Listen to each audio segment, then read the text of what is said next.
En 1 Samuel encontramos la historia de Ana, la madre del profeta Samuel. Ana, junto con Penina, eran las esposas de Elcana. Ana, que era una mujer estéril por muchos años, porque Jehová no le había concedido tener hijos, pasó por su fe a ser madre y a tener una familia. Puesto que luego de dar a luz al profeta Samuel, concibió y dio a luz 3 hijos y 2 hijas. Es interesante ver la diferencia entre la fe de ella y la de su esposo Elcana. No cabe duda que Elcana era un hombre bueno, religioso, devoto, porque cada año viajaba con toda la familia del pueblo de Ramá, de los cerros de Efraín, donde ellos vivían, a la ciudad de Silo a adorar en el santuario. Parece ser que Elcana estaba resignado a la condición de esterilidad de Ana y que para él el tratamiento del problema de esterilidad de ella era más psicológico, lo que se refleja en las preguntas que le hizo. ¿Por qué lloras? ¿Por qué no comes? ¿Por qué está afligido tu corazón? ¿No te soy yo mejor que 10 hijos? A pesar que la amaba más que a Penina, su otra esposa, no hay registro que nos dé indicios que él participara del conflicto profundo y de la tribulación de espíritu que Ana tenía, ni tampoco de su lucha de oración. Puede ser que siendo un buen hombre y religioso devoto, orara a Dios por Ana pidiéndole que le diera un hijo. Pero esto no implica necesariamente que él también compartiera o tuviera el conflicto profundo ni la tribulación de espíritu de su esposa Ana. Y muy especialmente cuando la respuesta a la oración de ella se había quedado sin contestar por años. Había llegado otra vez el tiempo que tenían que ir al santuario de Silo para las festividades. Y teniendo que aguantar la misma situación de todos los años, Ana entró en el santuario y con amargura del alma oró a Jehová y lloró abundantemente. En su tribulación, mientras Ana oraba largamente, hablando en su corazón, el sacerdote Elí la vio y pensó que estaba borracha. Y la reprende y le dice: ¿no te da vergüenza estar borracha? Deja la borrachera. Pero Ana le respondió: no crea usted que estoy borracha.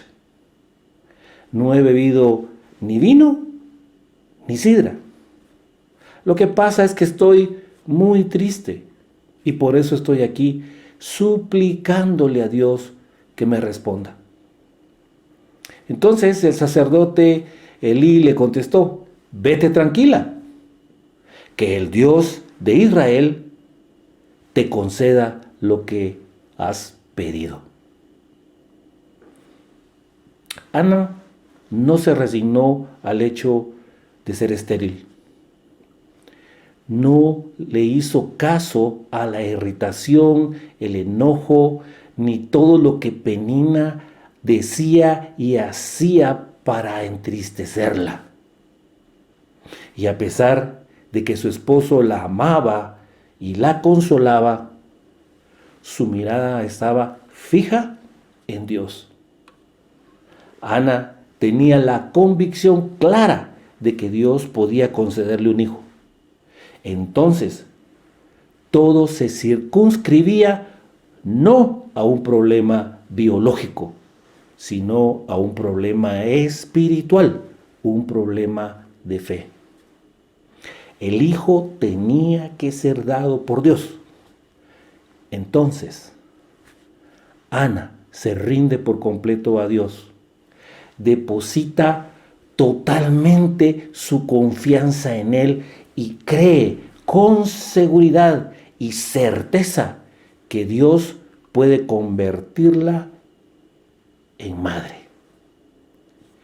Y decidida y firme, y dentro de la voluntad de Dios, hizo todo lo que humanamente tenía que haber hecho para que Dios contestara su oración. Ana tenía fe en el hecho de que Dios podía concedérselo. Vio la respuesta como cierta y su fe la movió a aferrarse a Dios y su petición fue contestada. El Señor le dio a un hijo, le dio a Samuel. Lo que Ana no sabía es que Dios había hecho grandes planes para ella. Este era un momento decisivo en la historia de su pueblo, porque Dios había dispuesto que Samuel, el futuro profeta, naciera de ella y naciera precisamente en ese momento de la historia de su pueblo. En la espera prolongada de la respuesta, vemos que Dios está preparando a Ana para su decisiva contribución a sus planes divinos a través de ella, porque le dio vida al gran profeta Samuel. El deseo de Ana de tener un hijo para dedicarlo a Dios hizo que Ana hiciera un voto solemne a Dios, que el hijo que Dios le diera lo dedicaría a Jehová todos los días de su vida y que no pasaría navaja por su cabeza. Porque Dios no solamente estaba viendo la necesidad particular de Ana, sino la necesidad que él tenía, que Samuel naciera en ese preciso momento para cumplir con su plan para su pueblo en ese preciso momento de la historia. Como es natural, no toda madre está dispuesta a entregar a su hijo a Dios al momento de nacer. Sin embargo, cuando se reconoce que es Dios el que da los hijos, hay más disposición a dedicarlos al Señor, quien los ha creado y nos los ha dado. Porque no solamente nos bendice al darnos hijos, sino que también cada uno de ellos viene con un propósito que Dios, dentro de sus planes divinos, tiene preparado para cada uno de ellos y para la expansión de su reino y para bendecir a otros.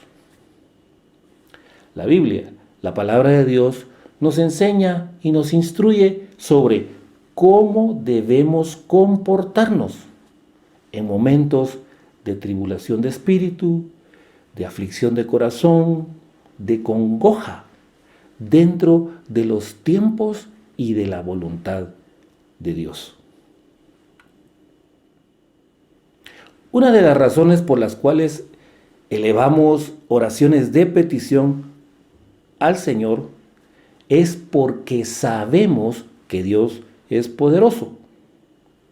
Y tal como lo dice Efesios capítulo 3, versículo 20, Dios es poderoso para respondernos, haciendo todas las cosas mucho más abundantemente de lo que pedimos o entendemos. Es decir, cosas increíbles, cosas que todos sin excepción sabemos que son imposibles y que en forma superlativa Dios en su palabra nos las da a conocer y nos dice que Él las puede hacer grande, desmesurada, excesivamente, que Él puede hacer todas las cosas en forma todavía mucho más intensificada, muchísimo más por encima de cierta cantidad, muchísimo, muy por encima de cierta medida. Solo que muchas veces el conocimiento de que es Dios, un Dios poderoso, sin la comprensión ni el discernimiento correcto, es la causa de muchos de nuestros propios tropiezos. Porque los problemas nos deben llevar a ponernos de rodillas.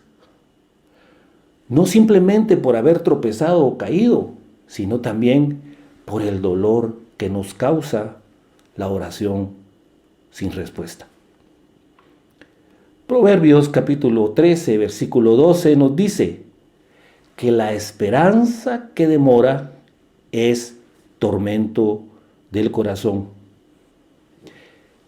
Y esto le pudo haber sucedido a Ana cuando leemos su historia en el primer libro de Samuel.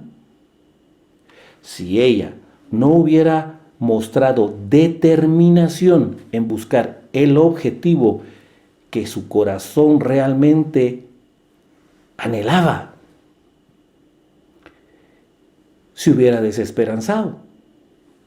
Casada con un hombre en una época cuando se aceptaba tener varias esposas, Ana no tenía lo más importante para las mujeres de ese entonces: hijos y por lo tanto una familia. A diferencia de Penina, la otra esposa de Elcana, su esposo, ya que ella le había dado hijos. Mas ella, o sea, Ana, no, como lo dice 1 Samuel 1, versículo 2. La Biblia nos dice que su esposo la amaba profundamente a pesar de su esterilidad. Según leemos en 1 Samuel 1, versículo 5, le daba una parte escogida de comida porque amaba a Ana. Y aunque Jehová no le había concebido tener hijos. Su rival Penina disfrutaba de ver el fracaso de Ana como madre y una y otra vez cada año hacía y decía cosas en contra de Ana, tal como nos lo dice 1 Samuel capítulo 1 versículos 6 y 7. Su rival la irritaba, enojándola, entristeciéndola, porque Jehová no le había concedido tener hijos. Y así hacía cada año cuando subía a la casa de Jehová. La irritaba así, por lo cual Ana lloraba y no comía. La situación emocional y la situación espiritual de Ana era seria, desesperante. Y era una situación que venía soportando durante años. Una crisis prolongada es una oportunidad propicia para agotar con facilidad la esperanza. Las pruebas prolongadas pueden hacer que sea mucho más difícil orar, aunado a cuando hay desesperación, dolor, desconcierto, preocupación. El tiempo parece pasar más lento, con el agravante que quienes nos rodean parece que no les importa lo que nos está sucediendo. Y si no tenemos cuidado, pueden llegar a nuestra mente pensamientos que nos lleven a hablar y a hacer cosas desesperadas, cosas que normalmente no haríamos, y permitir que nuestros sentimientos poco a poco empiecen a dominar nuestra fe.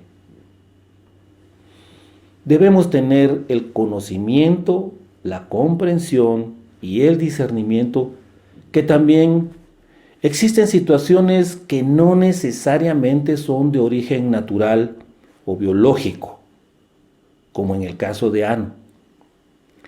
Tal como lo revela 1 Samuel capítulo 1, versículo 5.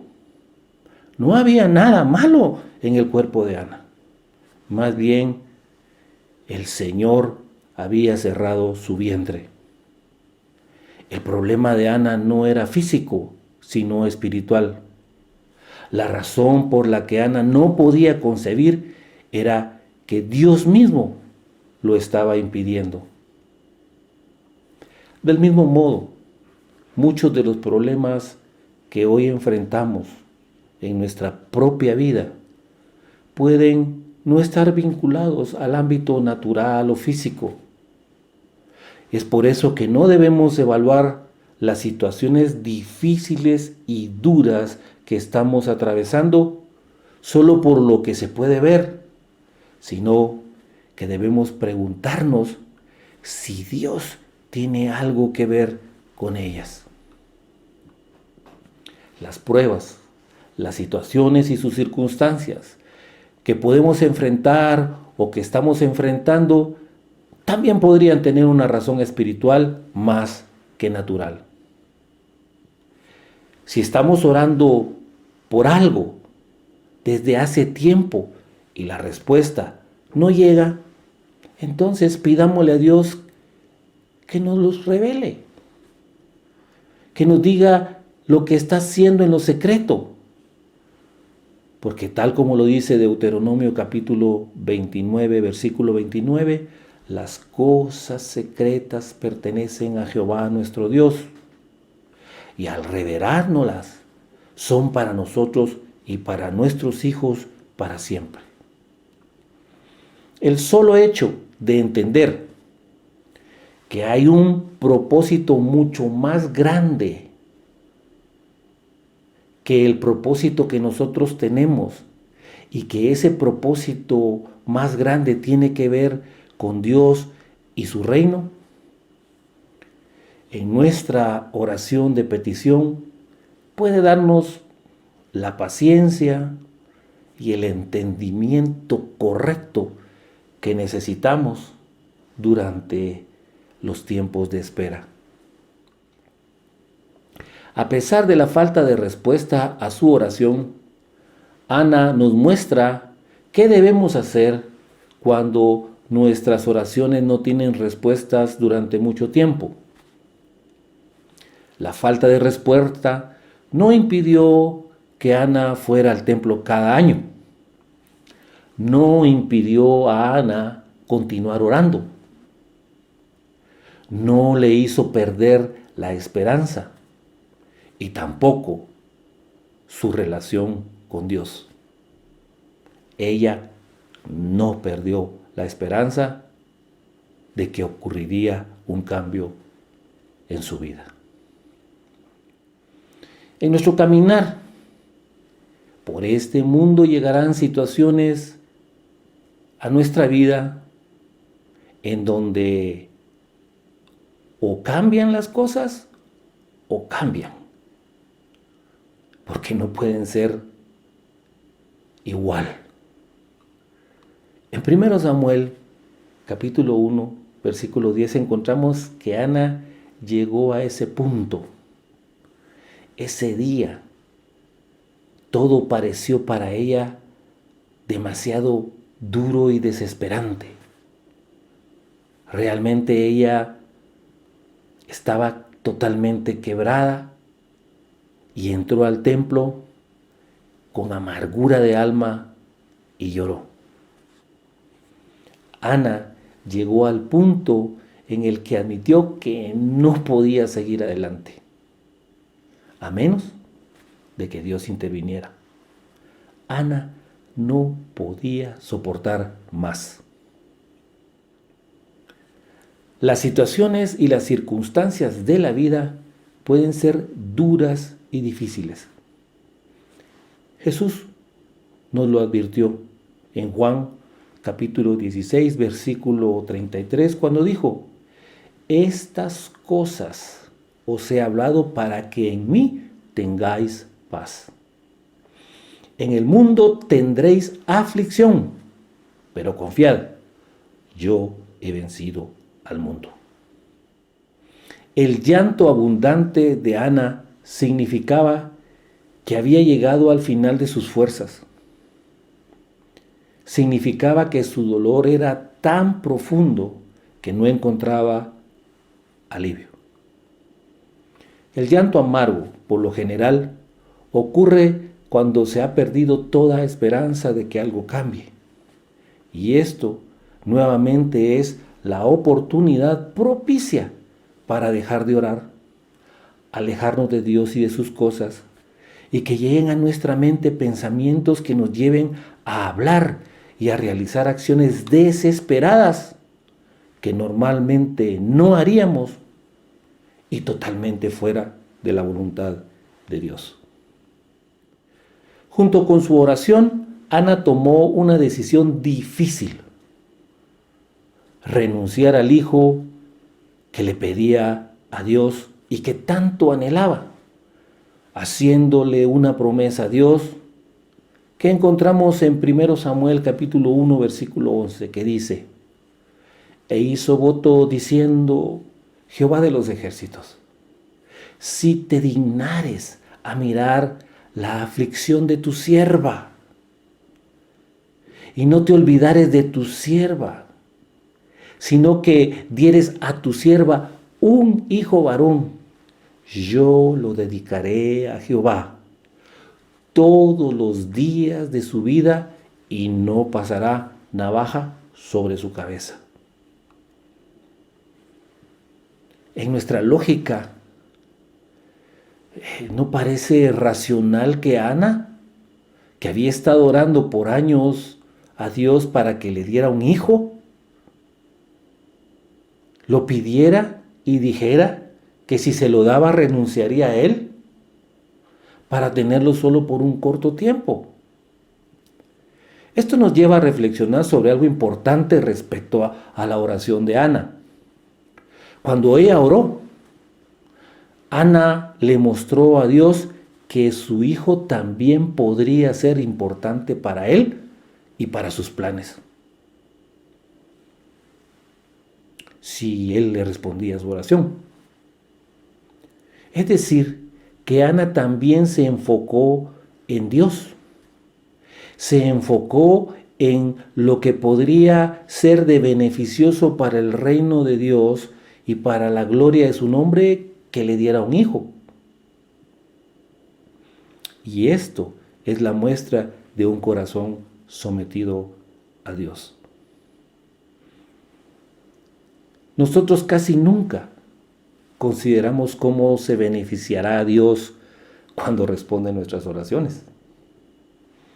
Prestamos tanta atención a lo que queremos que olvidamos que este mundo fue creado por Dios y que Dios tiene también un plan, una agenda y un propósito que es mucho más grande que nosotros y que nuestras necesidades. Sí, Dios tiene un plan y tiene una agenda. Si nosotros queremos que Dios responda a nuestras oraciones, entonces también tenemos que considerar que puede haber un beneficio para Dios, para el plan de Dios, para la agenda de Dios, con la respuesta a nuestras oraciones de petición, tal como lo dice 1 Juan capítulo 5, versículo 14. Y esta es la confianza que tenemos en Él, que si pedimos alguna cosa conforme a su voluntad, Él nos oye. Entonces, si no se beneficia en nada el plan, la agenda y los propósitos de Dios, tendremos que reconocer que estamos pidiendo con motivos egoístas, solo para nosotros, tal como lo dice Santiago capítulo 4, versículo 3. Pedís y no recibís porque pedís mal, para gastar en vuestros propios deleites. Significa que estamos pidiendo no con un corazón que ama a Dios primero, sino que está buscando lo nuestro primero.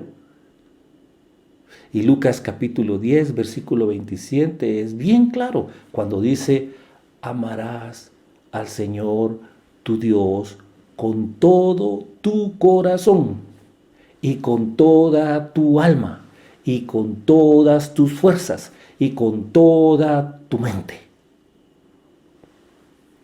La palabra de Dios nos exhorta a poner a Dios primero en nuestras vidas. Sin embargo, muchas veces ni siquiera pensamos en Él o consideramos sus deseos y su voluntad cada vez que le pedimos en oración. Debemos alinear las motivaciones de nuestro corazón con el tiempo y con la voluntad de Dios. Ana anhelaba un hijo,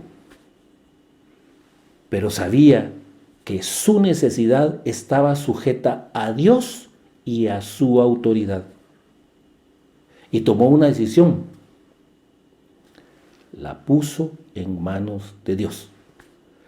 Literalmente decidió rendirle el gran deseo de su corazón a Dios y entregar a su hijo que aún no tenía y que anhelaba con todas sus fuerzas. El comportamiento de Ana reflejaba el comportamiento de una persona acongojada por el dolor. Tanto así que el sacerdote Elí, que la vio mientras ella estaba orando en el templo, pensó que estaba borracha. Y tal como dice 1 Samuel capítulo 1, versículo 14, Ana no estaba borracha, estaba desconsolada. A veces, las situaciones y las circunstancias en nuestra vida pueden llegar a ser tan difíciles, tan duras, deben ser tan profundo nuestro dolor y nuestra congoja, que nuestras lágrimas no solo brotan de nuestros ojos, sino también de lo más profundo de nuestro ser, como en el caso de Ana. Y ante la represión del sacerdote Elí, que le dijo: ¿no te da vergüenza estar borracha? Deja ya de estar borracha. Ana le respondió: no, Señor mío, yo soy una mujer atribulada de espíritu. Yo no he bebido ni vino ni sidra, sino que he derramado mi alma delante de Jehová. No tengas a tu sierva por una mujer impía, porque la magnitud de mis congojas y de mi aflicción he hablado hasta ahora. Y eso está en 1 Samuel capítulo 1, versículos 15 y 16. El sacerdote Elí no solo escuchó las palabras de Ana, también vio y escuchó su corazón. Y le respondió. Y le dijo: ve en paz, y el Dios de Israel te otorgue la petición que has hecho. Tal como lo dice 1 Samuel capítulo 1, versículo 17. En las Escrituras leemos que cuando Ana oyó lo que el sacerdote Elí le dijo, lo creyó. Y se fue por su camino y comió y no estuvo más triste. Y eso lo encontramos en 1 Samuel capítulo 1, versículo 18. Recordemos que la oración es una expresión de fe, mediante la cual nos acercamos a Dios, hablamos con Él para compartirle lo que pensamos, lo que sentimos, lo que deseamos, con la plena convicción que Él nos oye, que Él nos comprende y que puede ayudarnos. Ana no solo tuvo la fe suficiente para acercarse a Dios,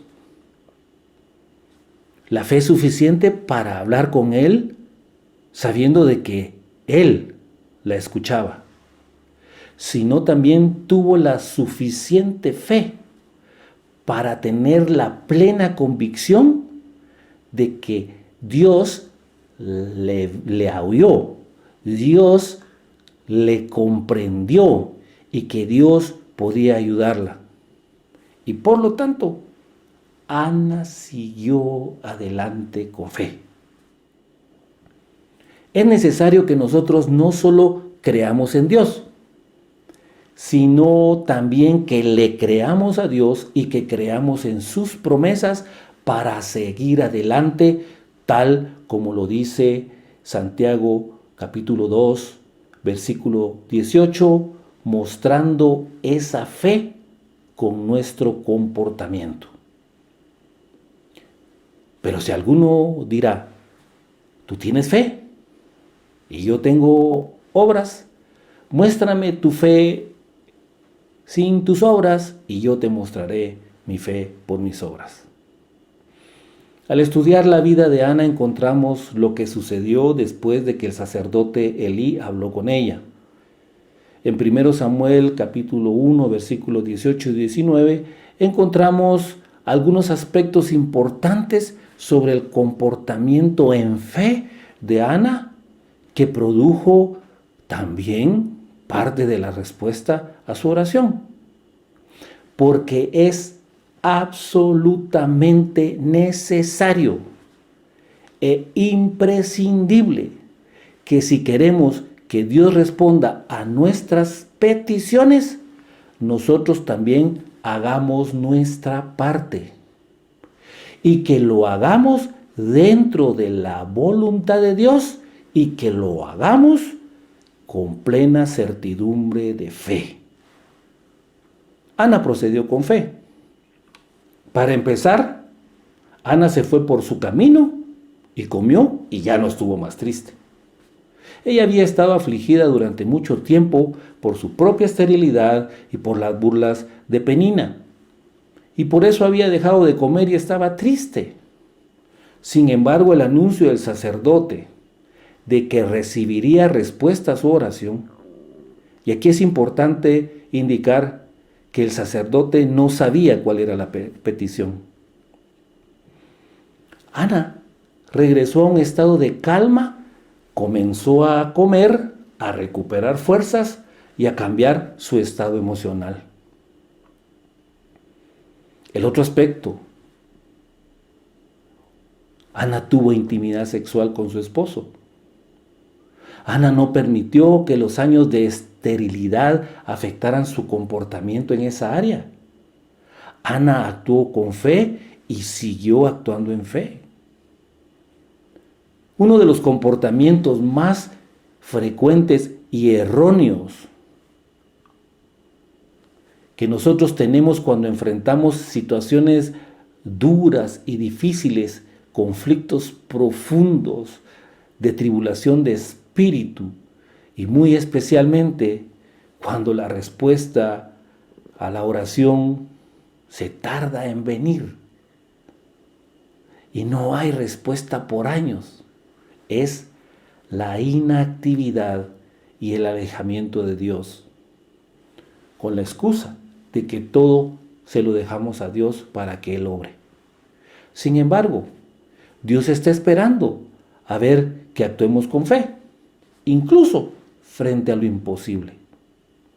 Si Ana no hubiera salido del estado de depresión en el que se encontraba, si ella no hubiera salido de ahí, comido, recuperar fuerzas, salir de esa depresión, ni hubiera tenido intimidad sexual con su esposo, probablemente nunca hubiera quedado embarazada. Una vez Ana actuó en fe, concibió y dio a luz a su hijo, ella cumplió su promesa, es decir, su voto a Dios, y le entregó su hijo a Dios. Ana no olvidó su promesa y renunció a sus propios planes por los planes de Dios. En 1 Samuel capítulo 1 versículos 23 al 28 leemos: y crió a su hijo hasta que lo destetó, es decir, hasta que pudo comer por sí mismo. Y después que lo hubo destetado, lo llevó consigo y con 3 becerros, una efa de harina y una vasija de vino a la casa de Jehová en Silo. Y el niño era pequeño. Y matando al becerro, trajeron al niño a Elí, que era el sacerdote, y ella dijo: oh Señor mío, vive tu alma, Señor mío. Yo soy aquella mujer que estuvo junto a ti orando a Jehová. Por este niño oraba, y Jehová me dio lo que le pedí. Yo pues lo dedico también a Jehová todos los días que viva. Será de Jehová. Y adoró ahí a Jehová. A lo largo de nuestra vida enfrentaremos situaciones y circunstancias cuando Dios tiene un propósito específico que cumplir y podría permitir una demora, algún obstáculo o alguna adversidad en nuestro camino, tal como lo dice el Salmo 138:8. Jehová cumplirá su propósito en mí. Tu misericordia, oh Jehová, es para siempre. No desampares la obra de tus manos. Aprendemos esto de la vida de Ana. Dios no le respondió hasta el momento preciso y dentro de su voluntad. Y le respondió hasta que ella llegó a una situación de desesperación, que estuvo dispuesta a renunciar a ella misma y por lo tanto a su hijo. Si el Señor ha puesto pausa en nuestras oraciones, no debemos darnos por vencidos. Si Él está demorando su respuesta, no dejemos de confiar en Él. Dios nos está llevando a un punto de profundidad y de experiencia espiritual mucho más alta, mucho más grande de lo que nosotros podemos entender. Dios quiere asombrarnos. Dios quiere vernos con una manifestación poderosa, sobrenatural de Él sobre nuestra vida, en pos de un propósito superior, mucho, mucho más allá de nosotros mismos. Las oraciones poderosas son las que incluyen dar. Lucas capítulo 6, versículo 38 es un versículo poderoso que implica directamente efectividad y poder en nuestras oraciones.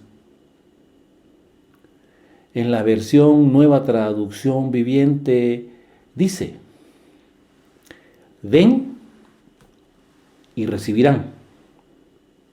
Lo que den a otros les será devuelto por completo, apretado, sacudido, para que no haya lugar para más, desbordante y derramado sobre el regazo. La cantidad que den determinará la cantidad que recibirán a cambio. La palabra lo en este versículo es una palabra poderosa. Sea lo que sea, démosle a Dios lo que nos pida. Sea lo que sea que le estemos pidiendo en oración, procuremos hacer algo similar por otra persona. Ana quería un hijo, entonces le prometió a Dios darle a su hijo. Si damos exactamente lo que estamos buscando, lo recibiremos. Está escrito en la Biblia y Dios es fiel a su palabra. ¿Tienes dificultad en tus relaciones interpersonales? Entonces relaciónate con alguien más necesitado que tú. ¿Estás teniendo problemas financieros? Entonces sé generoso con alguien más necesitado que tú. Dale a Dios lo que le estás pidiendo en oración y Él te lo dará. ¿Necesitas una respuesta a tu oración? Entonces trata de ser la respuesta a la oración de otra persona. La medida de lo que des será la medida con que recibirás a cambio. Y aún más. Ana no solo dio a luz a Samuel, sino que recibió más de lo que pidió. En 1 Samuel capítulo 2 versículo 21 dice que Ana concibió y dio a luz 3 hijos y 2 hijas. Después de todo, Ana no solo recibió ese hijo que le pidió a Dios, sino también recibió una familia. La historia de Ana nos da el conocimiento necesario para comprender y discernir que Jehová cumplirá su propósito en cada uno de nosotros. Que cuando le pedimos, Él sabe perfectamente, sabe con exactitud y precisión lo que necesitamos en el tiempo y de acuerdo a su voluntad. Y no solamente para los propósitos nuestros, sino para sus propósitos generales y sus propósitos específicos. No es simplemente cuestión de pedir egoístamente, solo pensando en nosotros y en nuestra necesidad, sino también es cuestión de pedir considerando en nuestras peticiones que éstas forman parte de algo mucho más grande que nosotros. Cuando la respuesta a nuestras oraciones no llega, cuando nosotros creemos que deben llegar, no debemos perder la esperanza. No debemos dejar de orar, no debemos alejarnos de Dios y de sus cosas, y no debemos permitir que lleguen a nuestra mente pensamientos que nos lleven a hablar, que nos lleven a realizar acciones desesperadas, cosas que normalmente no haríamos, y mucho peor, cosas que están totalmente fuera de la voluntad de Dios. Procuremos ser la respuesta a la oración para otras personas.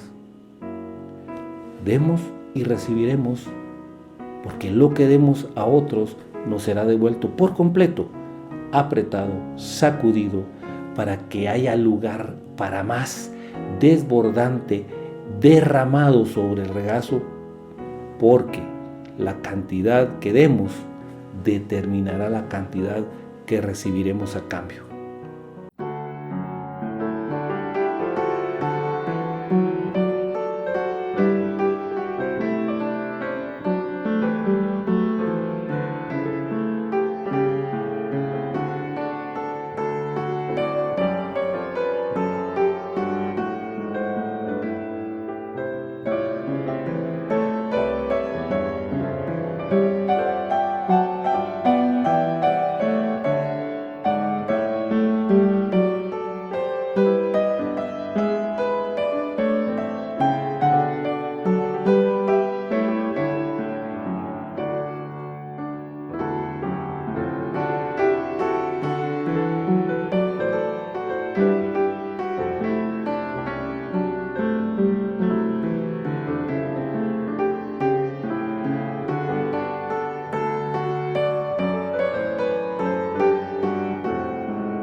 de lo que tú, Señor, también necesitas que esa oración sea para la expansión de tu reino. Y que en la medida que nosotros demos, Señor, en esa medida también recibiremos. Y que no es simplemente en dar cosas materiales, en dar cosas simplemente por ser buenos, sino para entender que lo que estamos dando está expandiendo tu reino. Y que nuestras oraciones de petición y que las cosas que pedimos a partir de hoy no sean cosas que sean para nuestros propios deleites, sino para considerar que lo que nos estás dando y lo que te estamos pidiendo también servirá, Señor, para expandir tu reino y para bendecir a otros. Señor, por favor, cumple el propósito tuyo en nuestras vidas. Señor, ten misericordia de cada uno de nosotros mientras esperamos tu respuesta en tu tiempo. Pero también, Señor, no desampares la obra de tus manos. En el nombre de Jesús.